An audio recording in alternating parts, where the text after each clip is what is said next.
The honourable member for Edmonton Manning. Madam Speaker, or Madam Chairman, at the beginning, I'd like to remind you that the Minister should probably be confined to 3 minutes of question and answers, remarks also, as per the standing order of this House. Madam Chairman, the appointment of this Finance Minister marks the end of fiscal prudence and a new era of reckless spending and borrowing. When he went to the voters in the election, his party did not promise open-ended spending. Voters did not give him a blanket check and a mandate to spend as much as he wants, for as long as he wants, on whatever he wants. This finance minister and his party promised that their spending would be constrained and governed by a clear set of fiscal anchors. They made those promises on the campaign trail. They wrote them into their platform, and they were reiterated in their finance minister's mandate letter when he was appointed. Since he seemed to have forgotten his mandate from voters and his mandate from the Prime Minister, allow me to remind him of what he was instructed in his mandate letter. I quote, "In particular, I will expect you to work with your colleagues and through established legislative, regulatory and cabinet processes, including our first budget, to deliver on your top priorities." And what were those top priorities he was supposed to deliver on, including in his first budget? The number one priority in his mandate letter is to, and I quote, "ensure that our fiscal plan is sustainable by meeting our fiscal anchors of balancing the budget by 2019-20 and continuing to reduce the debt to GDP ratio throughout our mandate," end quote. Apparently, Madam Chair, those campaign promises and that mandate letter were not worth the paper they were written on, because the finance minister went straight to work on a plan that will do the exact opposite. He is obliterating each of these fiscal anchors, and he has completely abandoned any semblance of a sustainable fiscal plan. He started spending right away, booking billions of dollars into the 2015-16 fiscal year. And he went to work writing a budget that will raise the debt to GDP ratio this year, not lowering it. He immediately gave up on his responsibility to balance the budget. He is now planning for multi-billion-dollar open-ended borrowing every year for the next 5 years, with no end in sight. They are repealing Canada's Balanced Budget Act, which would have required the government to give a clear rationale for their borrowing and present a plan to bring the balanced budget. They are replacing it with nothing. Even the IMF raised concerns about this in their report on Canada last month. They know it's dangerous when a country has no fiscal monitor, or when a country has no fiscal anchor. This government is wasting Canada's fiscal advantage and saddling the taxpayers of this country and their children with over $100 billion in a new debt. This at a time when we are not in a recession and when the economy is growing. This is a time when provincial debt is skyrocketing and global financial markets remain volatile. Such an approach is completely irresponsible. He is weakening Canada's ability to deal with the major economic crisis or shock. And he continues to justify his spending on a series of arguments that are completely out of line with the facts. Even worse, he doesn't even seem to care. So I have some questions for the Finance Minister about his reckless approach to managing the finances of our country. Question: the Minister and his government likes to blame the economy for the fact that they are borrowing 4 times more than they planned over the next 4 years. How does the Minister explain then. The fact that the PBO's recent budget analysis found that spending increases, not revenue decreases, are responsible for more than 2/3 of the projected deficits over the next 2 years. Honourable Minister of Finance. Madam Chair, I'd like to start by acknowledging that the member opposite is, I believe, like I am, new to this House. So he may not have been able to witness what reckless spending truly is. Reckless spending is spending on gazebos. Spending on gazebos in trying to actually improve the economy. What we saw from the previous government was tens of billions of dollars of spending with the lowest growth that we'd seen in 8 decades. Mr. Speaker, Madam Chair, our approach is different. Since the member opposite wanted to have some quotes about what goes on internationally, I think I should start by mentioning the Financial Times. I believe, Madam Chair, I have as much time as the question. I believe the way it works is that I have as much time to respond as the questioner had in the question. Okay, so he did indicate that he was going to be posing the question then, so it's from the time that he poses a question when he mentions that he's going to pose a question. It's not from the time that he began his speech. It all depended on how it went. And I did get some clarification from the clerks here, and it's from the time that he said he was going to pose the question, which is what he ended up doing.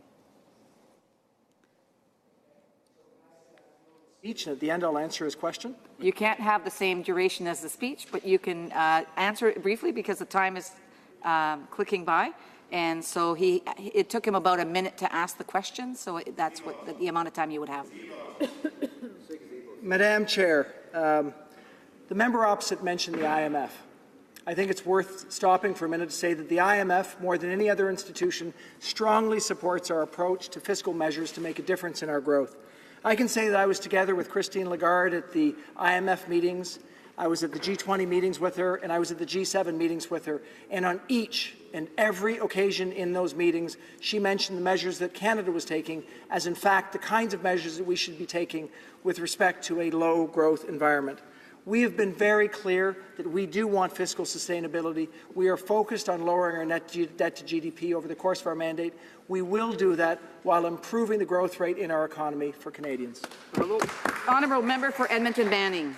Well, Madam Chair, we're surprisingly we're finding always another side of the story, and that side of the story doesn't really work with what we see here, what we have in our hands here.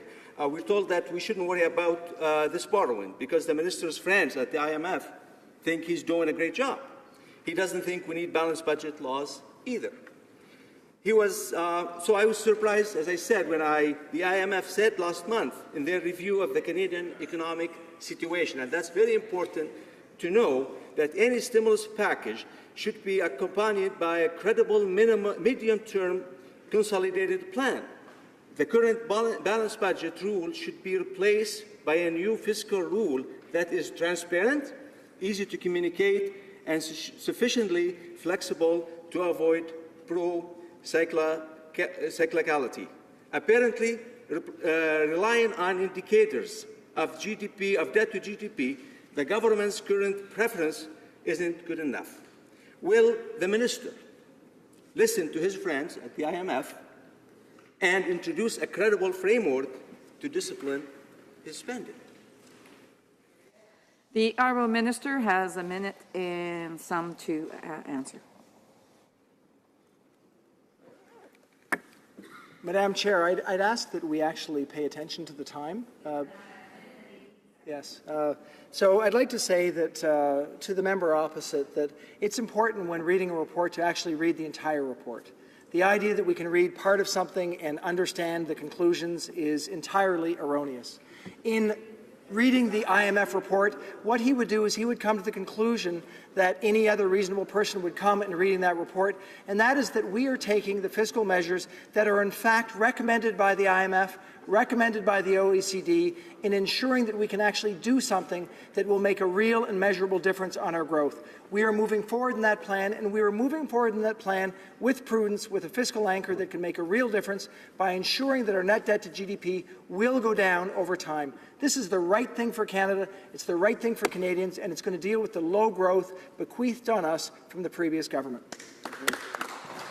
The honourable member for Edmonton Manning. Well, I guess thanks to the minister mentioning that we only, as he's claiming, we only read in some part of the story, not the whole story. We get used to that, actually, coming from this House all the time.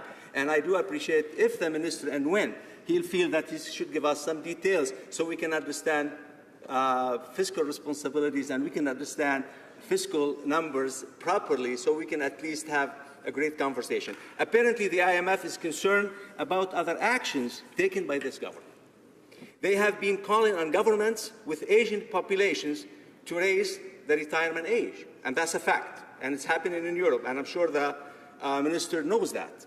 How does the minister square this recommendation with his recent move to lower the eligibility age of old age security? Speaking also that in his book that he was telling Canadians about how good such thing to be done, with which the PBO said will add 7 years to the time that it takes to pay off Canada's federal debt. I appreciate the minister intake on this and some good answers, please. The Honourable Minister of Finance. Madam Chair, I'm pleased to confirm that all the answers that I'm giving, I think, are good. And in particular, around retirement issues, I can say that I've spent many years on this issue, and our goals are to ensure that we do have retirement dignity for Canadians. We do know that Canadians are all different. They have different situations. We do know that for many Canadians, being able to retire at the age 65 is absolutely something that we need. We do know that for Canadians that work in jobs that are physical labor, that it's very difficult for them to work longer than that age. So it's for that reason that we were very concerned when the previous government arbitrarily, for all Canadians, raised the old age security age from 65 to 67, taking away a benefit that was an important benefit, especially for those lower income Canadians. We are trying to deal with that issue by putting in place not only measures around old age security that can help them, but also measures around guaranteed income supplement that can help the most impoverished seniors, as well as, and importantly, an enhancement in the Canada Pension Plan that will deal with the undersaving of this generation and the next generation by improving that plan to help Canadians to retire in dignity. Honourable Member for Edmonton Manning. Well, I'd like to comment on that a bit, please, because I do believe that reducing the age to 65 was buying votes, nothing but, and that's exactly because that doesn't really square off with what the ministers believe originally in his philosophy about this approach. So is the finance minister measure, please? Is the finance minister planning measure new spending that's not accounted for in his budget, or the 5-year cost estimates that were recently provided to the PBO? Question is clear? Is the finance minister planning major new spending that is not accounted for in his budget, or the 5-year cost estimates that were recently provided to the PBO? The Honourable Minister of Finance. Madam Chair, I'm pleased to say that we believe that we've presented a budget for Canadians that's open and clear and transparent. We've told Canadians exactly what our plan is. Our plan is to improve the lives of middle-class Canadians and those struggling to get into the middle class through measures that can make a real difference today. Reductions in taxes, an increase in the Canada Child Benefit, things that will help Canadian families. We've also laid out things that can help tomorrow, and we've been quite clear about those investments. We're going to invest in infrastructure. We're going to invest in innovation.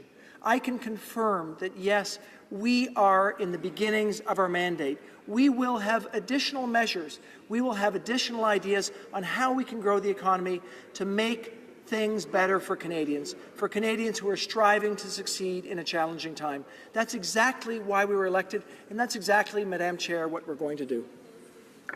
Honourable Member for Edmonton Manning. Well, unfortunately, Madam Chair, that you can only hide so much behind your campaign promises. You promised $10 billion. You're scoring $29.4 billion for this coming year, and it's going to be over $100 billion for the next 4 years without any plans how you're going to pay the money back. And I would really like to have a conversation on this with the minister at some time. But the question here, and speaking, by the way, of Canada Child Benefits, you're only giving Canadian families $1 billion extra. $1 billion. You divide that by 36 million population, that equal to $27.77 per capita. And that, you calling it, pulling Canadian families out of poverty. So that must stop. And the question is, do any of your fiscal forecasts account for an increase to the Canadian health transfer above current planned levels? From the minister, please. Madam Chair, I have no idea how the member opposite got to his math, but I want to be very clear. We've done some things with the Canada Child Benefit which are historic. We've taken 3 different benefits, we've put them together, we've means tested them so that we can actually give a measurably larger amount to Canadian families. For the 9 out of Canadian families with children, they will have on average $2,300 more per year. That's the way the math works. It's big, it's measurable, and it's going to improve the lives of Canadian families and their children.